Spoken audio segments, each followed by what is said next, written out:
Hello and welcome to the Film School Chronicle, your wire right to the heart of the student film scene of Brisbane, Australia. I'm your host, Bryce Quinn, and joining me today is Annie Parry and Nathan Simmons. You guys are both first years at GFS, right? Yep. Hell yeah. Awesome. Today, also joined by Ethan Stewart Hensley. You may recognize him from the last episode we recorded where he was a guest. He is now my special co-host while Carmelo is away on holiday. I am Carmelo today. He is Carmelo. Yeah. All right. Yeah. Big shoes to fill. Yep.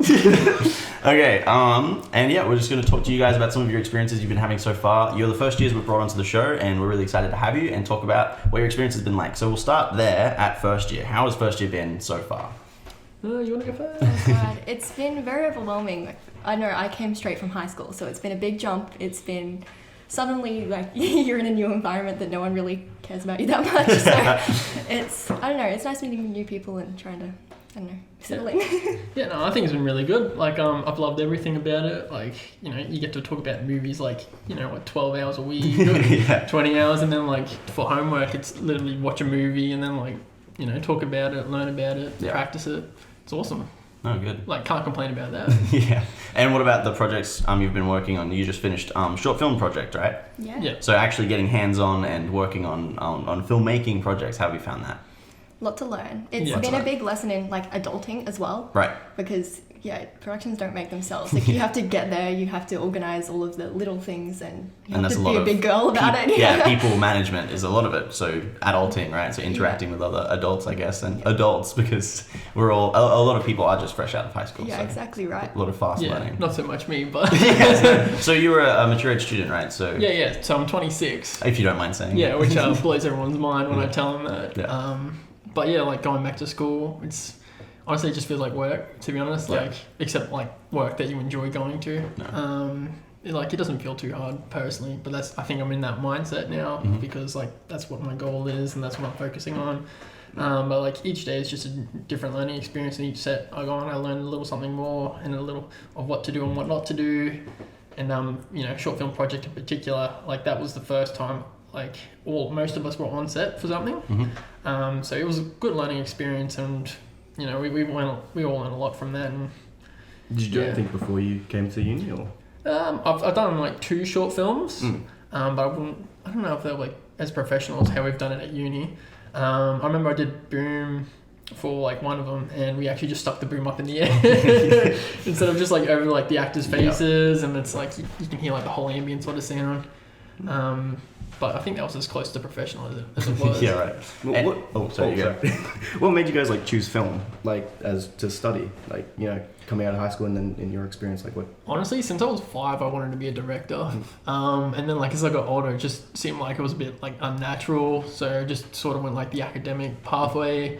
But like like living in Townsville as well, I'm sure Bryce can relate to. Oh yeah. Film that just seems like so out there. It seems like very inaccessible. Just like, I would love to do that one day, but it won't happen. Yeah, because you're in like a small rural town, like 200,000 people. Brisbane, there's like 2 million people here, and you think Melbourne's like the main place, but I turned like 25. I'm like, you know what, I got to go for it. Like, I'm gonna kick myself if I didn't. So here I am. And you guys so you said you've wanted to be a director, and you got to actually try directing during a short film project, and you did directing as well, right? I did too. So 2 directors. And what are your respective short films that you directed? I did Nice Guys. Nice Guys, right? I did a film called Lucid, Right. a conceptual one. Yeah, we'll plug those at the end as well. But so how did you find directing a short film project in first year? Like your first major project that you got to do, you got to be director. Yeah. Well, it's interesting because everyone comes in thinking that, well, you've got 2 sides of the sections, people that know nothing and people that think they know everything. So, I don't know, I tried to go in being like, I have some experience, but I also don't. So, how do I direct without, doing the wrong thing, sort of managing my creative control? Like, to what extent do I have the control in this situation? So, that was interesting to navigate and learn. Yeah, again, just a learning experience really. Like, most of us were like on set for the first time there. It was a bit difficult, but I think we got the job done. I think the problem with our production in particular was we shot too much. So there was a lot we had to like cut back so we could actually submit the assessment piece. But I think that was just because we were overly ambitious for what we were planning. So what's the story of both your films? Like, do you want to go first with your story? Yeah, so ours is a bit of a weird one, a bit conceptual and arty. So it's basically just an artist who becomes so invested in her work that she falls into her story pretty much. So it was a lot of experimentation of different like lightings and all these different emotions. So that was fun. Yeah. Well, long story short, it's about a guy who's like very nerdy, very internety, / nice guy, like an incel maybe. Yep. Well, that's how I pitched it. He was very, he's obsessed with this online influencer, and he's just trying to ask her out, but he's just super creepy, and she's like crazy about it. So yeah. So I actually watched both of your short films, and I loved them both. They were really fun to watch. Oh, thank you. What is like the biggest takeaway from directing a short film that you guys would have after that? Like one specific thing, anything in particular? Well, I've learned that I do like directing, but I think producing or like being a first AD, like I would be better in that role, I think. Because I'm creative, but I also like the logistics and the actual planning is more appealing to me. For me, I have to work more with the dot. So the shot list I didn't see until about a couple of days before production, and then I was just like, oh, okay, so got to work more closely with that so we can have the day be a lot more smoother, because there was like a lot of changes at last minute, which I know annoyed our AD. Sorry, Avery. I mean, we got the job done and it turned out pretty well, but definitely that's something we had to like I have to pay attention to more, and there's like a lot more from that. Right. Well, so that's your first year stuff. Yeah. And I just realized we can go through first year and your experience with second year productions and your experience with third year productions. So we'll start at second year because you guys actually worked on my short film that I produced, which was The Hunter's Knell, and also on Bin Night as well, what was your role on Bin Night again? Second AD. Second AD. So that's an official role, yeah. I wasn't sure it was first AD. Oh, no, because we've got the first AD in the audience today. Yeah. But anyway, so you worked on The Hunter's Knell and on Bin Night. You worked on Bin Night as well. I did not work there. No, I was there in spirit. Okay. Yes. But we've worked with you on second year productions. How did you find going from first year productions to second year, and the changes and differences there? Second year was a good step up, like from the Grad Slate, because it felt like the Grad Slate. It was a good like stepping stone. Oh. Don't worry. No, it was nice to come into an environment where everyone's still sort of fresh. Like it didn't seem as like full on as the Grad Slates were. Like there wasn't as much pressure, luckily. But yeah, it was awesome just sitting back and watching how things worked and how everyone problem solved and all the dramas that ensued, and sort of being there and like going like, how can I do this like next year? So honestly, I was blown away by like how professional it was. Like if I'm being completely honest, I was speaking to a couple of you guys and you were telling me how like you didn't have your short film project last year, you just did storyboards because of COVID. Yep. And then I spoke to Sarah, who was Dove, on Henrietta. And she was telling me that that Bin Night was the first time she was on set, and I was like, wow, like you guys were like really pumping it out. So if all of you were like, if most of you were first time on set was Bin Night, then like I'm really impressed. Like that was very professional. It was a bit of an experience going from stuck in lockdown last year while we would have been doing our productions, and then going to this year like, all right, I guess we're just gotta like just have a go at it. But, I don't know how you guys done it. How have you been finding like COVID restrictions and everything this year on the sets you've been on? I'm sick of wearing them up. I mean, it'd be fine if I didn't wear glasses. They just fog up, and I'm like, they gotta come off. No, yeah, the glasses. Like, I get you with that. Yeah, like, that's the biggest complaint. Like, if it wasn't for the glasses, I'd be like okay with it. But yeah, could be worse though. Could be worse. I mean, we're very lucky where we are. That's true. We actually get to go and like make short films and student films and everything, despite COVID. So yeah, that's fair enough. Yeah. So with your third years, I don't think we've talked about that. The third no, we can jump into the third year productions. Well, we got the praise from second year stuff. We move right on to you guys are doing okay. So how are the third year productions? How have you found them? What ones have you been working on? So I'm on Henrietta, and then I'm doing Crackpot next week and Leah Runner, so it's not super high stakes for me there. I did Heart for Vendetta and Henrietta as well, which I have worked as a production designer assistant, and then I'll be working as a lighting assist for Black Tie Optional next week. So wow, a lot of work. How have you found like juggling time management and everything? This week, Henrietta in particular has been really intense, but I think it's mainly because there's a lot of driving involved. So I've heard it's a fair way out. It's a bit of a drive. Yeah, it's like a whoop whoop every single day, but it's not like convenient. So it's like up north and it's like there and it's like there and it's like it's So 2 hours north, 2 hours south, Damn. west. It's been Better You've got some drive. dedicated first years on the show, driving 2 hours every day to get to set and then back again, right? Yeah, but it's all worth it when we get on set. Like, it's a whole other world, really.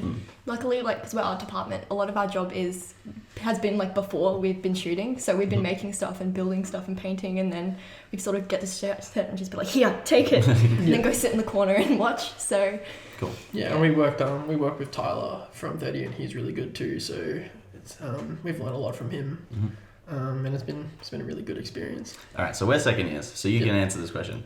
Favorite 3rd-year production? Favorite grad slate that you've worked on? probably Henrietta so far, but that's the only one I've been on. I'll say Henrietta because I was on that more days than I was for Vendetta. Okay. I was actually in the hotspot for COVID, so they had to kick me off set. So I was only on set for 2 days. Yeah. But half of Vendetta looked really cool from what we shot. Mm-hmm. So I'm excited to see how both of them Yeah, I've turn been out. seeing some BTS from Half a Minute. I cannot wait to see how it ends up looking. But so I had a question, I lost it. Just Nice. vanished, completely vanished. Yep. How? Nothing. You guys think of a question. Yeah, I'll ask the guests. What do you Alright, guys we're got? interviewing you Yeah, guys. yeah, we'll flip it around. Alright, I was gonna say favourite colour, but I don't think that's really relevant. It's like a Tinder question.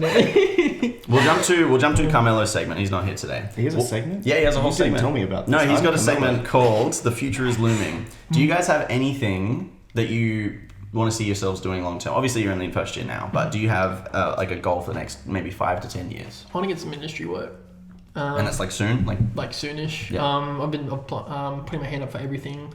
I'm trying to figure out which one like roles I want to do. I'm really leaning towards like editing and sound at the moment. Like I'm really fascinated by that. But I also bought a camera as well to get some practice because I feel like personally in image and sound didn't get a lot of time with the camera. I feel like maybe an hour on the camera max. Damn. And you don't like if you're learning too, like an hour's not going to teach you everything. You need to go out and do it. Yeah, that's true. But that was my plan, just to hopefully get some work and get some experience on my belt. Same, I just need some money. Like, I just need a job. Honestly, because how unpredictable everything is, that's just my end goal. Like, I love the industry. I don't really love the industry, but I like the job. So as long as I'm half employed at some point, like, that's all I really want.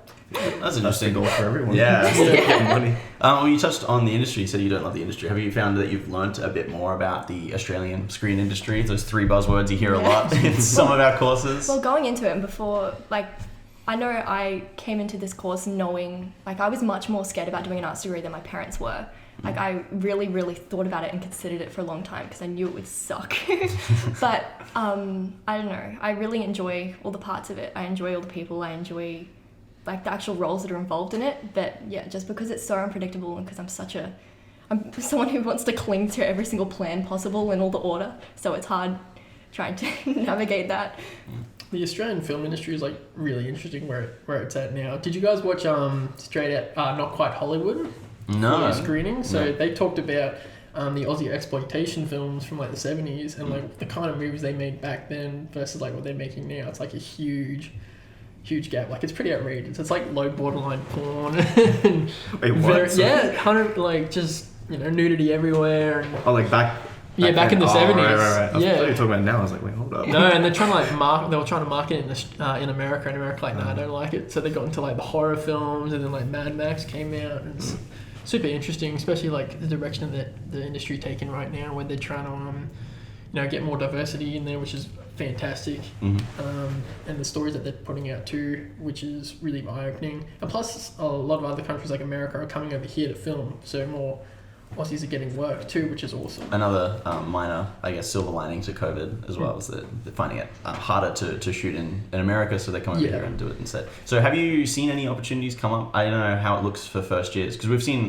we've had people on the show that we've talked to come in like, oh yeah, I got to work on Young Rock or any of the Netflix productions that they've had going on in like Gold Coast and anything. Have you seen any of those opportunities pop up? I saw an extras on Q Talent on Seek, but like online, no. Okay. Just whatever Donna Hamilton emails, Yeah. really. Donna Hamilton. Shoot, last name. Sorry, I don't know if that counts as faculty. Anyway, we'll be alright. fix it in post. Just bleep it out. Or Richard, I won't put the last name in, but the tutor, Richard, who's in charge of Screenshot. Yeah. So he sends out emails as well. So handy first tip to the other first years. Look at emails. Yeah, definitely look at your emails. I look at all of them. I don't use all of them. I'm on it every day. Like, there's always something there for that sure. they teach you. Better than me. That's another thing with like the film industry. You're meant to just be available all the time. Like I had to take 3 weeks off work just to be on all these projects, and like I need money for like my car. Like I just That's a big thing. Big question. Having second thoughts at all after seeing like the incredible amounts of time and effort you need to put into all sorts of productions and even like on and off set, and the kind of like your thoughts as well when you go home. You got to be thinking film. Is that intimidating at all? Is that off-putting? Nah. I love the commitment to it. Like, I will admit, I went home from the first day of orientation and I cried to my parents about it. What have I done? Wow. Because that's the first day we heard about, okay, every project you do, like, you have to commit like $700 to a major role, like $350 to a minor, like all of these random facts that no one had mentioned to us. And I'm like, how can I afford this if I'm going to be like volunteering and doing all these things? Well, they didn't really pitch that very well. No. So I'm like, what have I signed up for? But I think now I'm like, okay. I just like making movies. Like, I can't go wrong with that. Like, if I can do that for the rest of my life, like even if I work for like Channel 7, just as like camera, like I'll be happy. Like, maybe not a current affair though. Yeah, not a current affair. Yep. Just slamming a current affair on the show. Never gonna get a sponsor. No. I don't know. And this is where I get cancelled. Yeah. I thought you had a question. Sorry, I thought you like went to like ask Oh a no, I was question. just gonna say current affair doesn't sponsor, so No, we're exactly. good on that front. Yeah, You know, fuck 'em. we don't- Anyways, oh no, I've done it again. I had a question. Oh, this is a shocker. Oh, Bryce I've is lost just it. Should today. write these down. No, yeah, he should. I can't function without Carmelo. Oh, I'm not good enough. Okay. No, I'm joking. That's No, I true. had a question. Damn it. Is there any projects that you want to work Say on no. in the future? Say second year, are you planning anything that you want to work on? I've been Or- thinking a lot about that actually. Yeah. Like, what I want to pitch for Grad Slate. Very good. Because there's a lot of stories I feel like haven't been told. Like, obviously you come from Townsville as well. Like, I've been having this idea in my head. I wanted to talk about like the car thieves and that sort of stuff. Yeah, that could like be interesting. just teenage criminals and like how they just keep being let out on the streets. Like, not trying to be like political, but I just wanted to show the world like what's happening right now, because I don't think a lot of people are aware about it. They just hear like Townsville and they're like, oh yes, crime-ridden Yeah. place. Yeah, they're not like, maybe they don't understand the exact story or like why that is the way that it is. Sorry, car thieves? Yeah, constant. Yeah, Elaborate. It's like a huge crime problem in Townsville. They just steal cars. Teenagers, teenagers, they just go out and about, they steal cars. I've had friends who've had their cars stolen. My dad had his car stolen when I was a kid. How are they so good at it? Full of practice. I think a lot of what they do is just go around and just like open car doors. They break into people's houses too and they take the keys. Yeah, that too. So that's happened a few times. My dad actually caught someone in his house 2 years ago. And I actually remember during COVID lockdown, a couple of weeks into it, I think Final Fantasy 7 came out, and I was like up till about 3 a.m. playing, and I'm like, yep, alright, cool. And then I turn off the PlayStation, head outside, and I just see these kids just chilling in our backyard. They were terrifying. They just like bolted, but yeah, it was wild. Sounds like the makings of a great script. Yeah, try what you know, right? Exactly. Yeah. Yeah. What about you? Any projects? Nothing in particular. I'm just thinking I want to do more like comedies or dramas or just people with more human interaction, because I really like I want to more practice like doing sound and all these things with groups of people and like actual conversations happening, because I feel like a lot of the stuff I've done has just been like one solo actor or like something a bit conceptual and like artsy, and I would like to do something that's a bit more just So like drama. a bit more like dialogue and actual like living in the real world and acting out, normal situations and stuff. Because I think that would be fun, and I think I'd be sort of half decent at that, so hopefully I get a chance. So you want to do that, but you're also like looking to head towards the more production office geared roles. So first AD, producer, and that kind of thing. How do you match those two together? I don't know, maybe the control freak. But Yeah, I mean, you're probably just finding like writers and directors of similar mindsets to you and just going with them and working with them, probably. oh my god, can we turn it into a comedy? Yeah. Okay, we got the pitch right here. Perfect. Pitch on the show. Yeah, I think we've got our title for the week. It's either Bryce loses all questions or script written on the show. No, the first one. It's on you. God. Yeah, you're a writer, Ethan. Mm-hmm. So how do you have any advice for these first years? Oh, supposed to happen? That's fine. Okay, I thought it was... Any advice writing? Yeah. I don't know, just read a lot. Great. No, there's a common trope I find in a lot of script writers is that they come from like high school where they've been really, really good at story writing. Mm-hmm. And so they do these elaborate details and great character thoughts, which you don't need in a script. Yeah, they really dumb it down. Keep it simple, dumb it down, and just make it understandable for the reader. Because if people are going to read it and they're going to be like, "What's this word?" they're going to stop reading. He did that to me a couple of times. I'd pitch a very specific word that meant exactly what it meant. He's like, "No, we're not doing that word." That's If you have to Google a word in a script, like what producer is going to flick through a script and go, "What's this word? I'm going to Google it." They're going to go, I'm "No, going to what's this sit here story?" and ponder it for Yeah, 5 no, minutes. if they don't understand it, they're going to throw it out, and that's the reality of it. So you have to just keep it simple. So dumb it down. Yeah, Okay. I like dumb that. it down, but keep it simple. That's pretty good for me. it was something you kept telling me during the script writing process. Script writing is very, very different to normal creative writing or writing prose for a novel or a book or anything, which is what I was more used to. That I love the creative writing. And then he's like, "Nah, I've done lots of script writing. You're doing it not right." But it was a really fun process of going through. So did you have anything similar to that when you were in the very first stages? I know you guys got given scripts for first year. We're given scripts, but We're we had to given write 5 lines of dialogue. Yeah. Yeah. So We were given scripts, but we had to like write out like scenarios around it. Yeah, like my script was like 4 pages long, but a lot of it was just like elaborative details, like camera opens on wall, there's a picture of Joe Rogan and PewDiePie. It's just like real internet culture sort of thing, and then suddenly camera pans, which you don't put in the script. I learned recently. I'm sitting here sweating. I'm not saying anything. Song comes on, blah blah blah blah blah. Like just literally writing out like how I wanted it shot. Like that doesn't go into a script. Unfortunately, no. my group's pitch was interesting because we all had like completely different ideas of what we wanted to do. Like people wanted to do sci-fi, they wanted to do like drama, comedy. Like everyone had done something completely different. So it was a bit like tug of war. Like what do we do now? I think that's the thing about first year is you go in and you kind of think the sky's the limit. So you're like, yeah, we'll make a great sci-fi, and then you kind of get to it and like, oh fuck, we need VFX. And then like I don't know, I feel like first year you always have this really grand idea. Was that you guys coming in? You come in and you're like, you just thought the sky's the limit. You can do anything, which you can in a sense, but as if you read my screenplay and you watch r/nice guys, you'll see like the massive changes of what we could do and what we couldn't do. what changed? Oh well, we've got like an extra 1 minute, 2 minute of footage that we had to cut out and just to How meet you the got quota. that shot, I don't know, because we had like 12 hours to do it. So Yeah, well, we had a pretty good team. What shot was this? Shot. Oh, did you say shot? oh, like the whole. How many shots did you have? Good question. We cut down a lot though. There was a lot like I wanted to include too, but we just didn't have the time for it, which seems to be a theme going on every single set. Time management. Yeah. No, we've been told, what was it, 15 shots a day? Yeah, Is what we've been told? they said that. Yeah. I think our last lecture that Dean had nearly said his last name. I think I had like 25. 25 shots, yeah. Yeah, we started out in the episode of content with people having like 30 to 40 shots, and our tutor Catherine was like, "No, get it down," and people were getting to like 15 to 20 shots. It was good fun. It was a nice process watching the DOPs just lose their minds. Like, we're not getting enough coverage. It's not going to work. But I think that might be all we have time for today. Thank you so much for joining us, Annie and Nathan. Thank you for having us. Thank you. Just at the end, we'll just quickly go back over. So your films are r/nice guys, and you can find that on Instagram. And Nathan Marcus Films. That's my portfolio page. I am working on a director's cut. Also talking to the editor about that too, because I'm going to get some tips from that.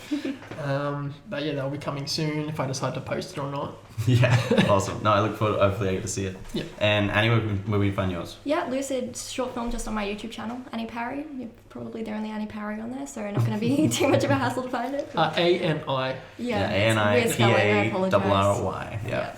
But thank you guys again for coming on. Thank you, Ethan, for being my co-host for today. And thank you, dear listener, for tuning in and listening to the whole thing. This has been the Film School Chronicle, and until next time, thanks for watching.